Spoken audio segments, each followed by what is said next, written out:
Hi, I'm Tyrrell of Uncommon Knowledge, and welcome to Uncovering Hidden Trauma, 5 cases where trauma was the unexpected root cause.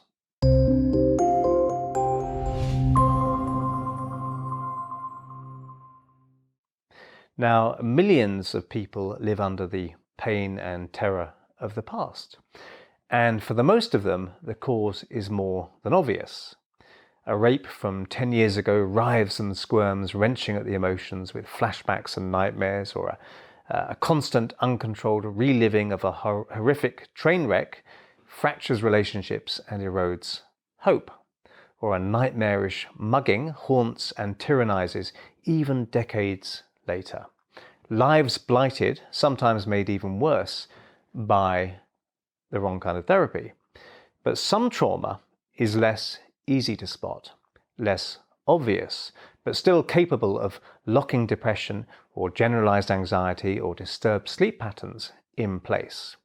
And the typical symptoms of flashbacks to the trauma may not have developed, making a connection with the past hard to identify. But before I want to get into these sort of hidden causes of trauma, I just want to offer an essential caveat. So before we begin, it isn't always trauma. It's important to appreciate, I think, that people fall into depressions or addictions or obsessive compulsions or many other emotional problematic behaviors without having been significantly traumatized at all. In these cases, looking for reds under the bed can cause more problems. Okay. Assuming people must have been traumatized, and all we need to do is dig up some memory, which might after all be created in therapy, it's always a risk, is to make a very dangerous assumption. As practitioners, we need to be careful not to fall into the trap of confirmation bias. Okay, so that's a big caveat. Past trauma isn't inevitably at the root of all or even most emotional problems, excepting obvious cases of post-traumatic stress disorder. But occasionally, we do find that seemingly inexplicable emotional problems have trauma at their root. And let's be crystal clear here. These are not traumas the client didn't recall until going into therapy, but rather ones that they may have not linked to current difficulties prior to coming into therapy. Okay, so their memories someone's already had. See reference 1 of the written article. If it is the case that a seemingly unconnected trauma is in fact driving the current problem, then we should find that effective de-traumatizing of the memory ameliorates or even cures the current problem. So here are 5 cases from my own records in which trauma was found to be driving the current problem, despite initially not being obvious. And you may have had similar experiences with your own clients. So case 1, fainting fits, the girl who enacted death. For a 15-year-old girl, Emily had received a lot of therapy when she came to see me. But as she sat in front of me with her mother on a cold day in late October, she told me all that therapy had done nothing but made it feel worse for her. And she said the more I had to record my thoughts and think about it, the more I fainted, she told me miserably. Emily was very articulate and described in great detail how her life was blighted by continual fainting. But curiously, it only ever happened at school or in a school environment, such as on a school trip. She'd nearly drowned in a lake in France, was no longer allowed on stairs at school, and had stopped going to sleepovers for fear she might faint.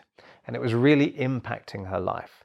All the neurological tests had come back clear, and it seemed this must have a psychological basis. But Emily had had therapy, up to the eyeballs in fact, so it was a mystery. And she wondered, and her mother wondered, could I help Emily? And I asked when the fainting had started, and Emily told me it had been about 2 years before she came to see me. Then I asked more pointedly whether anything else had happened about that time, assuming this must have already been explored by other therapists. But Emily and her mother both looked pensive. This was evidently a new line of questioning for her. Finally, they mentioned 2 events that had happened while Emily had been at school. Okay. Now, Firstly, Emily's lovely neighbour, Pam, a vibrant woman Emily was really close to, had unexpectedly died. And she had seemed very young for her age, this woman. She was around 70. And Emily had been distraught when she'd come back home from school and had heard the news from her father that, totally out of the blue, this loved neighbour had died. Not long after this, the family dog had been run over and killed, again while Emily was at school. And again, the memory of Emily's father gravely telling her about the sudden death of her beloved pet was clearly horrible to recount for her. Emily certainly seemed traumatized by these two memories, and I set to work rewinding these memories in that very first session. By the end of the session, the memories were deconditioned. She could think about them as past with calm and distance. She could still feel sad about the neighbour and her pet dog, but the memories no longer felt horrible to recall. They were much more distanced. And I was intrigued to discover what, if any, effect this would have on the fainting. And even I doubted that she'd stop fainting. Surely it couldn't be that simple. But much to Emily's and her parents' surprise and delight, the fainting stopped. And teachers monitored her closely at first, but eventually she was allowed to resume a normal teenage life, including using the stairs at school as well, so she could actually go up and down. It seems the fainting had been an unusual symptom of unresolved trauma, perhaps a metaphorical enactment of death itself. Anyway, it didn't matter because the problem was gone. Once the trauma was gone from Emily's brain, so too was the problematic symptom. Okay, so it's really worth thinking about that, how such a non-obvious disconnected symptom can actually be traced back to a traumatic or two traumatic events. Case 2, hypochondria, the woman who couldn't trust her body. So just like Emily, Shirley had been at a loss as to why her life-limiting symptoms had developed. She was wealthy and healthy of body, according to her continually consulted medics, but Shirley nevertheless believed that every twinge, ache, itch, or faint discoloration was a sure sign of unstoppable, inexorable terminal disease.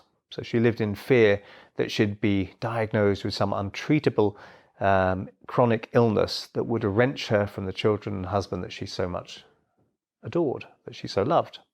She constantly swept the internet searching for confirmation of her worst fears. And you know what it's like when you go on Google, because any symptom can lead back to any disease, no matter how terrible.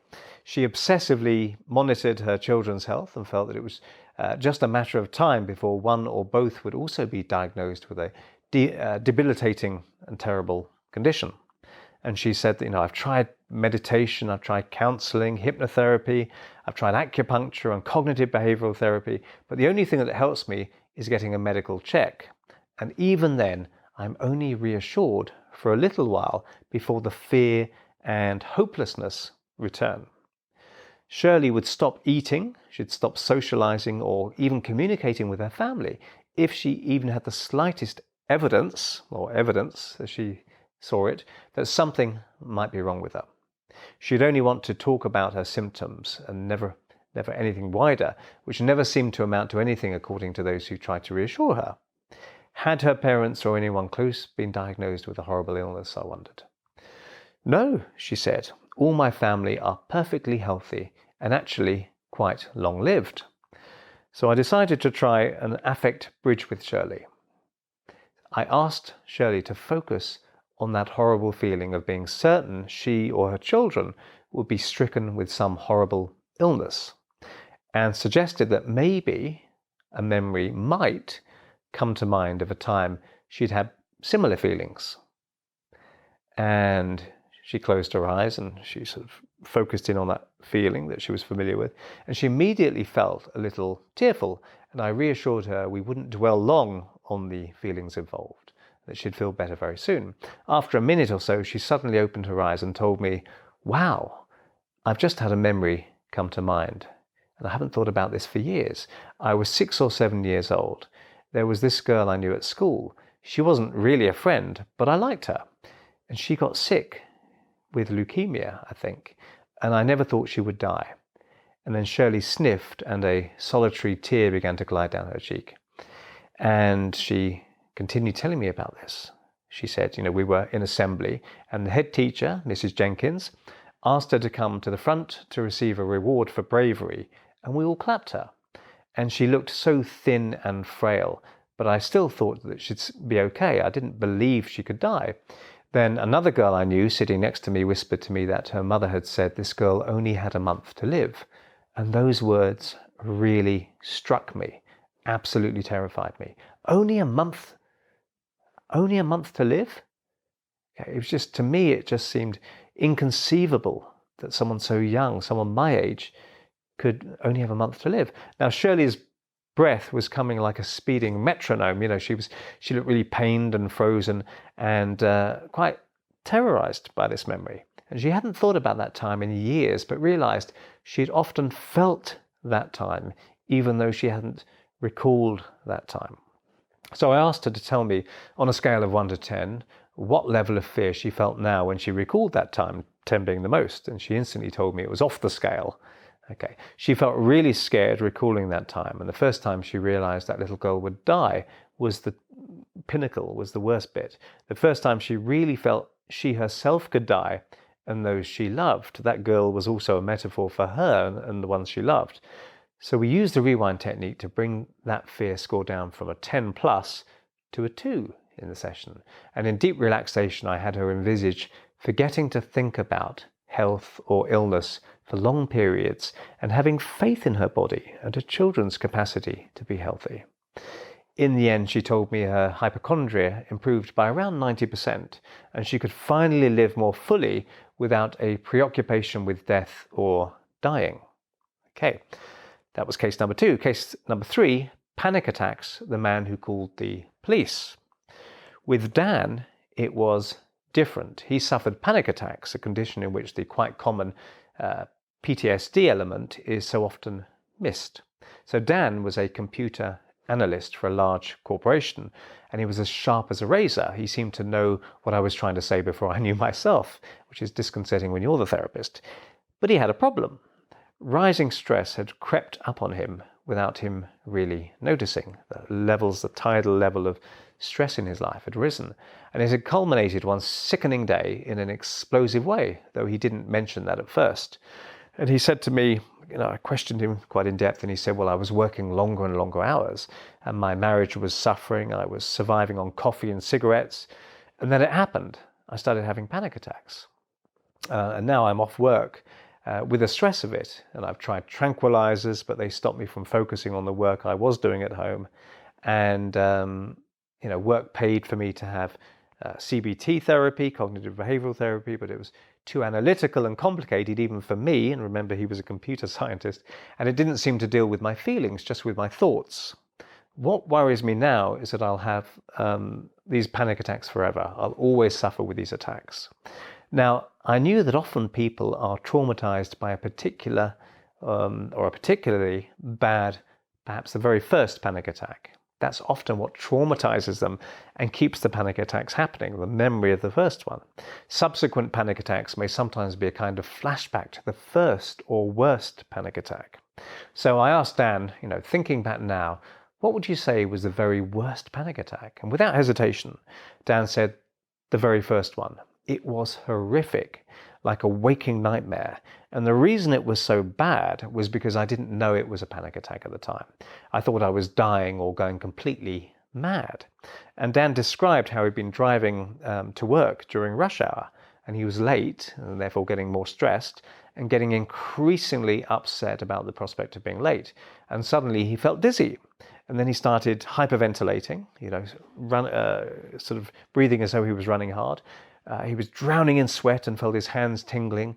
And he said, I couldn't think straight. It was terrifying. I was certain I must be dying or going crazy. And I stopped on the hard shoulder of the motorway, and with trucks whizzing by, and I called the police, of all people. I was so crazed with fear, I didn't even realize I'd called them. I don't know why I didn't just call an ambulance or someone else. I called the police. And when the police arrived, they seemed angry, and they called an ambulance for him. And at the hospital, after having my heart checked, I was told that it was just a panic attack and to get counseling. But since then, I keep having these panic attacks, and I can't even think about driving my car. If I try to drive anywhere, I get flashbacks to that time. Okay. So Dan told me that the memory made him feel panicky just to recall it, a sure sign of trauma. It also felt very recent when he recalled it, as if time hadn't faded the memory at all. So once we deconditioned the traumatic memory, I then gave him strategies to control and prevent future panic attacks. Just like that, the panic attack stopped. Now, Dan found he could drive again and was no longer haunted by memories of that first panic attack. So panic attacks are terrifying and therefore can be traumatizing in and of themselves. Okay, a person continually having panic attacks might be just them reenacting the PTSD from the initial experience. So when people are traumatized by an initial panic attack, no amount of breathing or cognitive techniques will necessarily help them until the post-traumatic effects of that time are dealt with properly. Case number 4, Obsessive Compulsive Disorder, the woman who hated nursing homes. So Frida was in her 70s, and she was a very neatly dressed woman. She was very correct in her manner and everything. She was plagued by an extreme case of OCD, Obsessive Compulsive Disorder, to the exclusion of her husband, family and friends. Germs had become her major focus in life, but not any old germs. And she said to me, I only really care about the stuff that has been infected by a nursing home. And I noticed the words nursing home took on their own special tone. She looked anxious just saying those words. And she felt the nursing home will get onto her in some way. I don't want nursing home on me, she would say. If Frida went outside, which she seldom did now, every time she passed someone in the street, she couldn't help but wonder if they worked in or had visited a nursing home. She would worry for days. She'd boil, wash her clothes and spend hours cleansing and re-cleansing her home for hours and hours and hours a day. Okay. Frida hadn't sought therapy until now, but a new and depressing development had finally convinced her something needed to change. Her husband was considering leaving her. Okay, they're both in their 70s, late 70s. He just couldn't stand it anymore. She constantly pleaded with him not to go out, but when he did, she would insist when he returned that he strip naked on the porch before she'd let him back in the house. Wearing disposable gloves, she'd then collect his clothes to boil them, and she'd then make him shower, and after the shower she'd make him take a bath and then take another shower. Okay, and he was doing all this to try to appease her. She'd encouraged him to turn up the water temperature as high as he could stand as well, so he was almost being burnt when he was cleansing himself in these ways. So what was all this about? Well, Frida had hated nursing homes ever since she was a little girl, when she'd visited her grandmother in one. And she told me that she can recall that it smelt of death, she said. But more recently, her own mother had gone downhill fast while living in a nursing home. So when I asked Frida about this, she admitted she had horrific memories of going to visit her mother for her birthday and finding her close to death. And she said, I could see my mum was dying, but no matter how much I shouted or pressed the button, no staff came. And she died and no one did anything to help, and I couldn't do anything either. And as Frida recounted this time, she trembled and wept. But this was nothing new. She told me she actually felt like that most of the time. She felt that upset most of the time. So naturally I wondered if Frida's marriage destroying, life shrinking OCD might have had its genesis during her mother's final moments. And I used the rewind technique to take the sting out of those memories. And just for good measure, her memories of her visits to her grandmother's nursing home as well, when Frida had been really young. And we found that her symptoms ameliorated very fast and eventually began to fade altogether. And she no longer thought much or felt much about nursing homes at all. And her husband was extremely pleased as well. And she was able to enjoy her twilight years with her husband much more effectively. So OCD doesn't always have a clear-cut traumatic root, but it might do, and that's the point. Case 5, depression, jealous of a phantom. So this next case is pretty unusual, but certainly not unique.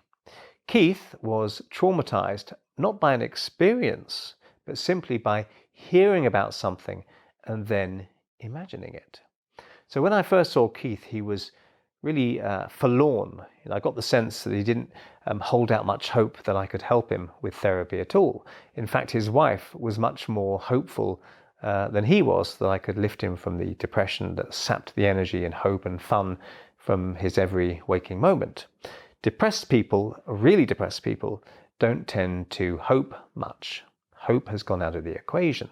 But they do tend to ruminate and mull things over and imagine bad stuff, spending a lot of time in their heads. We as practitioners need to help our depressed clients develop a little hope, because hope is a major antidepressant, even in those prone to mulling.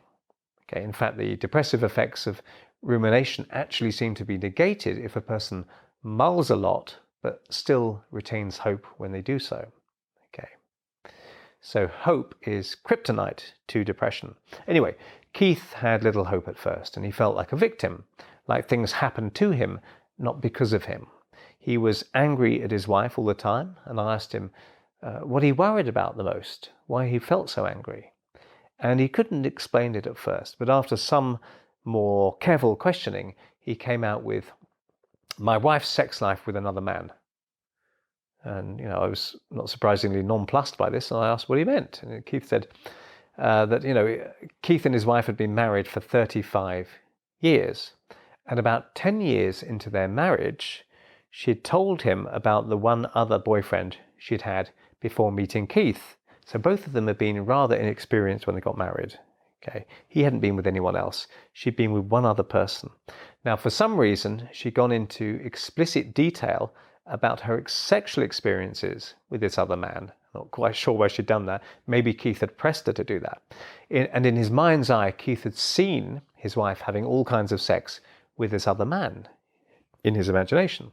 As far as he was concerned, he'd seen it all happen during their marriage and felt like she'd been unfaithful to him, even though cognitively he knew it had happened long before they'd even met each other. Keith had traumatized himself through his own imaginings. And these self-generated images often came back to Keith, making him feel very angry with his wife, as if in some way she'd been unfaithful. Every day he seemed to see his wife with this better man, a man whose appearance Keith himself had created. And I asked Keith, what he imagined this man looked like.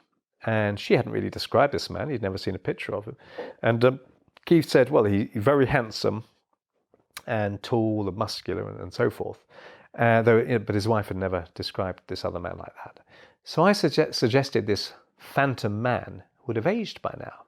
And I pointed out that every cell in his wife's body would have been replaced many times since she'd even known that other man, or actually teenage boy as he'd been at the time, because it really had been a long time ago. But I also helped Keith process the imagined memory so that it no longer troubled him. And actually, because Keith had never spoken about this before, not even to his wife, so she didn't know why he felt so angry with her, he found just by talking calmly with me about it, the memory already felt better.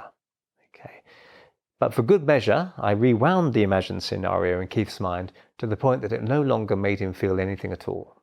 And amazingly, Keith began to feel more loving towards his wife, more in control and better about himself, and he began to enjoy his marriage and his life again. He reclaimed his fun, his humor, his love, and his hope.